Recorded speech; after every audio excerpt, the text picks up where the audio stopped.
Kalau kita ngomongin marketing, kita nggak pernah bisa lepas dari pressure sosial, dari influence sosial.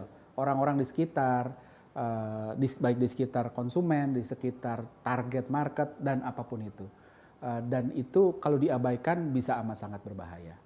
Halo, saya Ignatius Untung, selamat datang di Marketing.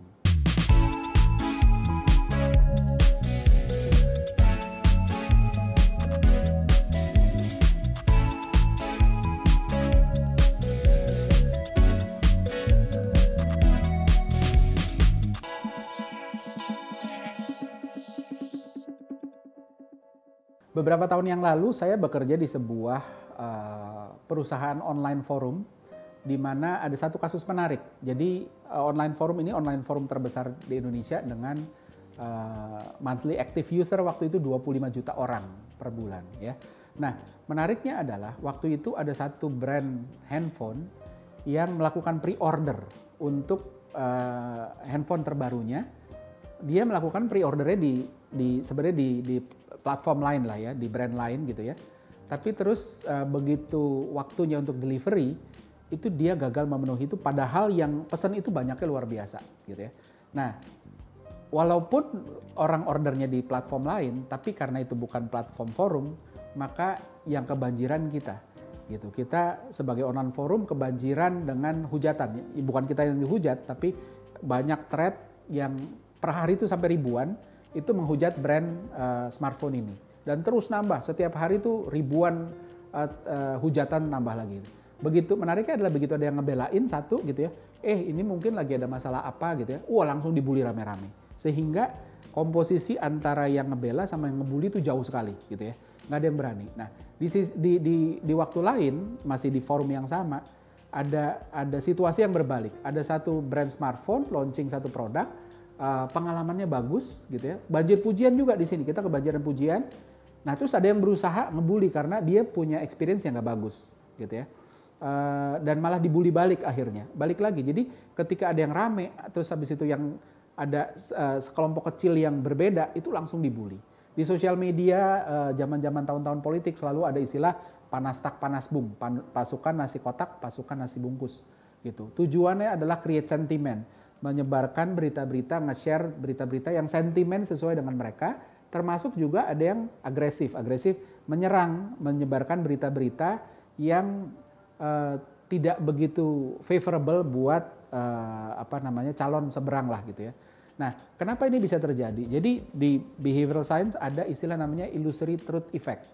Artinya adalah ketika sesuatu diulang-ulang terus, bahkan kebohongan ya, ketika kebohongan diulang-ulang terus dan makin banyak orang mengulangnya, itu akan mulai diterima sebagai kebenaran. Orang akan melihat bahwa ini yang benar gitu. Jadi si panas tak panas bung buzzer kalau bahasa marketingnya tugasnya adalah ini. Kalau kita lihat lebih dalam lagi, kok ini bisa terjadi ya? Gini, pertama kita lihat bahwa manusia itu dinavigasikan oleh sosial ya. Kita nggak selalu tahu apa yang kita butuh gitu ya. Contoh ketika kita milih restoran, kita milih yang rame. Padahal sampingnya sepi. Ada satu restoran, teman-teman yang pernah ke Bali ya, makan seafood di Jimbaran, ada satu restoran yang rame banget, sisanya pinggirnya semua sepi. Ini sampai antri-antri orang berdiri, pinggirnya sepi. Kalau ditanya, emang sini lebih enak? Oh ini lebih enak, kita ngomongin. Taunya dari mana? Ya gue tahu dari temen sih. Pernah cobain yang sebelah nggak? Enggak. Terus tahu dari mana bahwa sebelah itu lebih nggak enak dibanding ini? Nggak tahu juga gitu. Tapi itu tadi gitu, kita merasa bahwa kalau sesuatu oke buat orang lain, ini harusnya oke buat kita. Jadi kita ya udah deh cari aman. Kalaupun kita salah, ternyata ini nggak enak, paling nggak salahnya nggak sendiri gitu ya. Dan padahal menariknya adalah nggak semua orang yang beli itu tahu detailnya gitu. Kayak KOL gitu ya, endorser segala macam. Nggak selalu semua endorser itu pernah nyobain produknya. Kita menavigasikan apa yang harus kita lakukan berdasar orang-orang tadi gitu ya. Termasuk kita nggak perlu nyobain racun untuk tahu bahwa racun itu mematikan. Cukup melihat orang lain minum racun mati terus ya udah gue nggak usah gitu. Dan bahkan kalau kita lihat roller coaster gitu ya, kalau kita ke Dufan deh gitu ya, ada jet coaster, yang bikin seru itu apa? Yang bikin seru orang yang teriak-teriak itu. Bayangin kalau jet coaster, ontang-anting, apapun itu, kora-kora gitu ya, itu nggak ada orang yang teriaknya. Mungkin orang nggak tertarik, orang cuma lihat aja kok diem aja ya. Jadi itu yang bikin orang pengen coba, wah kalau menarik, kalau orang teriak gitu, adrenalinnya keluar nih, seru nih, saya juga mau gitu. Jadi kita memang navigate by sosial. Di sisi lain, kebutuhan sosial kita itu juga membuat kita punya social pain gitu ya. Kalau kita dibully, kita tuh sakitnya itu sama dengan sakit fisik di otak gitu ya. Jadi benar-benar kalau di scan otaknya waktu kita dibully, waktu kita dikucilkan secara sosial, itu bagian otak yang teraktivasi itu bagian otak yang sama seperti kalau kita tangannya kepotong pisau gitu. Jadi memang sama persis. Makanya ada lagu daripada sakit hati mendingan sakit gigi karena sebenarnya mirip-mirip gitu ya. Nah, begitu juga dengan hukuman paling berat di dunia ya, jangan yang ngomongin hukuman mati ya. Tapi segala macam hukuman yang paling berat di dunia, hukuman kurungan adalah hukuman isolasi. Karena memang otak kita juga punya kebutuhan untuk untuk bersosialisasi, sehingga ketika kita diisolasi di satu ruangan, nggak ada apapun, nggak ada siapapun, otak kita mulai berhalusinasi, berusaha memenuhi kebutuhan sosialisasi tadi, memunculkan hal-hal yang yang sebenarnya nggak ada gitu ya. Dan kita juga FOMO, fear of missing out, kan kita takut untuk nggak jadi bagian dari satu grup. Maka dari itu sebenarnya baik di kantor, di sekolah, di rumah, dimanapun kita selalu berusaha bagian jadi satu grup lebih kecil gitu. Zaman kita sekolah lihat deh, anak-anak yang nerd ngumpulnya sama nerd, anak-anak basket ngumpul sama anak basket, anak-anak ngeband sama ngeband gitu ya, anak-anak bandel sama bandel gitu. Kenapa? Karena kita ngerasa nyaman ketika berada di kelompok yang sama dan itu jadi kebutuhan gitu ya.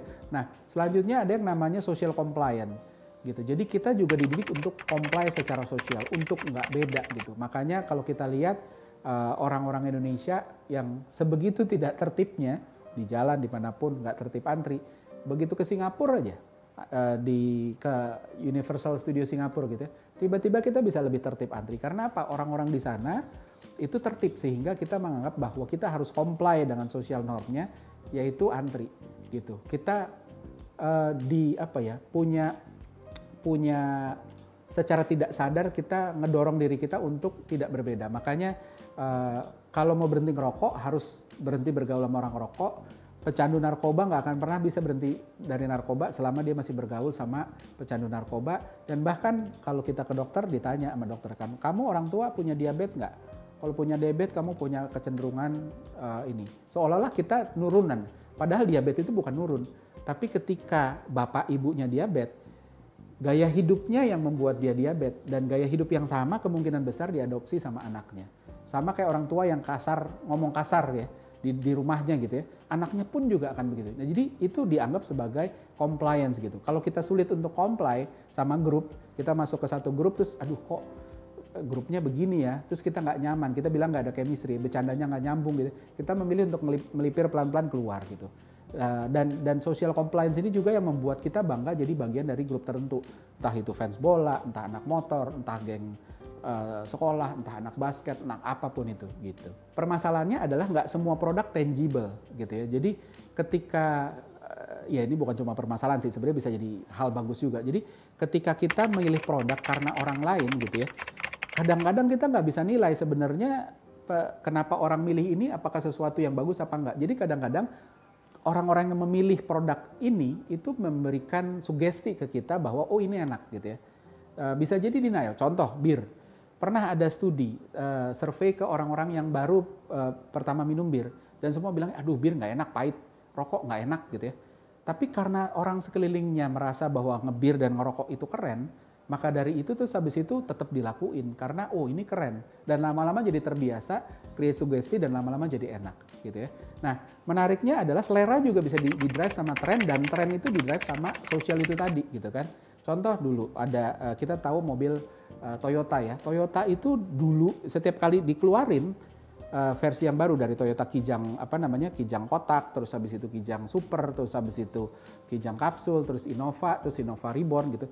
Awal dikeluarkan itu biasanya kita butuh waktu untuk aduh kok agak aneh ya, kok kayaknya bagusan yang lama ya. Tapi begitu lebih banyak orang pakai, kita jadi ngerasa iya oke. Orang pakai celana crop pants ya, celana yang gantung itu juga awalnya juga aneh gitu. Tapi semakin mata kita terbiasa lama-lama jadi sesuatu. Akhirnya selera kita didefine oleh tren dan tren itu ditentukan oleh si ini tadi gitu ya. Nah, jadi balik lagi kalau ke kasus yang tadi antara si online forum di mana tempat saya kerja dan brand smartphone tadi, orang takut untuk berbeda. Bahkan ketika sentimen emosionalnya kental negatif, positif pun nggak berani nyaut banyak. Karena begitu nyaut, langsung berangus lah ya, langsung dibully gitu ya. Sebaliknya juga sama. Makanya di marketing itu ada jasa social conditioning gitu kan, mendatangkan orang-orang untuk create sentimen, oh seolah ini bagus atau seolah ini jelek. Ini bukan praktek yang saya sarankan ya, tapi faktanya itu terjadi. Konsekuensinya apa buat brand? Konsekuensinya adalah brand harus sadar bahwa perception is reality gitu ya. Brand tenar belum tentu paling bagus, brand bagus belum tentu paling tenar gitu ya. Tapi yang tenar punya opportunity lebih besar untuk lebih laku gitu. Karena itu tadi. Dan yang kedua adalah kita penting untuk sadar bahwa memanage persepsi itu penting banget. Kalau ternyata nggak bagus gimana tapi pertanyaannya? Kita udah bikin persepsi bagus, tapi kenyataannya nggak bagus gitu ya. Nah selama kita bisa jaga persepsi, kita masih aman gitu. Karena balik lagi tadi, nggak semua barang itu kualitasnya bisa diukur secara tangible. Jadi kadang-kadang persepsi itu masih bisa bermain luar biasa. Dan makanya selalu ada aja cerita di mana ada restoran tenar gitu ya, semua orang, wah lu harus makan di sana gitu. Begitu kita datang ke sana, cobain, ayo deh cobain. Pengen gitu ya, begitu cobain, kok ternyata biasa-biasa aja ya. Tapi kita nggak berani ngomong karena semua orang tetap tuh kan enak kan gimana menurut lo. Kita sebenarnya mau jawabnya aduh nggak enak gitu, tapi karena nggak enak ya oke ya padahal dalam hati aduh sebenarnya apanya sih yang enak sih, biasa-biasa aja kok gitu. Jadi itu tadi, dan kalau kita nggak bisa jaga persepsi maka bahaya sekali gitu. Nah, kuis untuk episode ini bisa dilihat di layar berikut.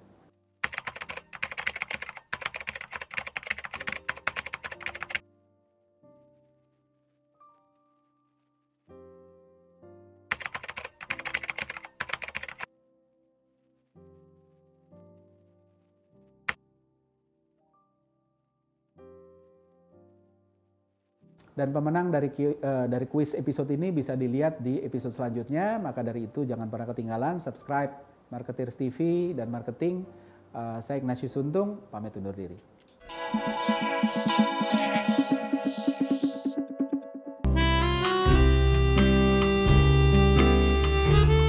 Gimana? Seru-seru kan videonya? Kalau suka, jangan lupa komen dan like ya. Masih banyak juga nih video-video yang keren-keren lainnya, gitu kan? Dan jangan lupa subscribe juga Marketers TV di sini nih.